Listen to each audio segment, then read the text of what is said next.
నమస్కారాలు. అలాగే నాతోటి ఉపాధ్యాయ బృందాలందరికీ కూడా శిరస్సు ఉంచి నమస్కారం తెలియజేస్తూ పిల్లలందరికీ కూడా బాలల దినోత్సవ శుభాకాంక్షలు. మరి ఈ దినోత్సవం మనదేనా? మరి మనదే అయినప్పుడు మీలో ఆ జోస్ కనిపించలేదు. అంటున్నారు, గట్టి చెప్పాలి. మనదేనా? Very good. ఈ ఉత్సాహము ఎక్కడ ఉండాలి? చదువులో ఉండాలి. ఆ చురుకుదనం కూడా చదువులో ఉండాలి. సాధారణంగా మన తల్లిదండ్రులకి ఎక్కడికి వెళ్ళినా సరే ఫస్ట్ ఆస్తులు ఏంటి, మీ యొక్క ఆస్తులు ఏంటి, అవేమి డబ్బు ధనం అడగరు. ఎవరైనా కొత్త వాళ్ళు కనిపించారనుకోండి, ఆయన మీకు ఎంతమంది పిల్లలని అడుగుతారు. అంటే మీరు తల్లిదండ్రులకి ఎంత ప్రాముఖ్యత చూడండి.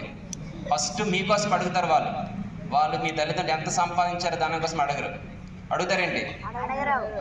అంటే మీ యొక్క చూడండి, మీ యొక్క లైఫ్కి ఫస్ట్ అంటే ఎవరో తిరగని వ్యక్తి ఫస్ట్ మీకోసమే ఫస్ట్ అడుగుతారు.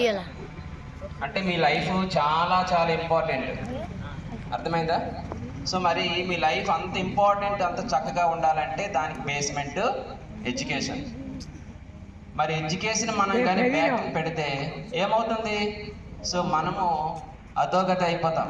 మనకి అనమాట ఫ్యూచర్ అని మొత్తం కూడా అనమాట బ్లాక్ అవుతుంది. సో మనతో పాటు మన క్లాస్లో చక్కగా చదివిన వాళ్ళు ఫార్వర్డ్ అవుతారు. వాడు మంచి లైఫ్ అనుభవిస్తుంటుంటాడు. మనం ఇప్పుడు ఏం చేస్తాము? ఎంజాయ్మెంట్ కోరుకుంటాం. తర్వాత ఇప్పుడు వచ్చేటప్పటికి అయ్యో నేను చదువుంటే బాగుందని చూసి అప్పుడు మనం చాలా బాధపడతాం. మరి ఇంతటి ఏంటి చక్కనైన విద్యార్థి దశ ఏదైతే ఉందో, ఎవరైతే పాఠశాలలో ఇస్తున్నటువంటి క్రమశిక్షణ అవ్వచ్చు, ఇంటి దగ్గర మీ అమ్మా నాన్న చూపిస్తున్నటువంటి లాలనా పాలన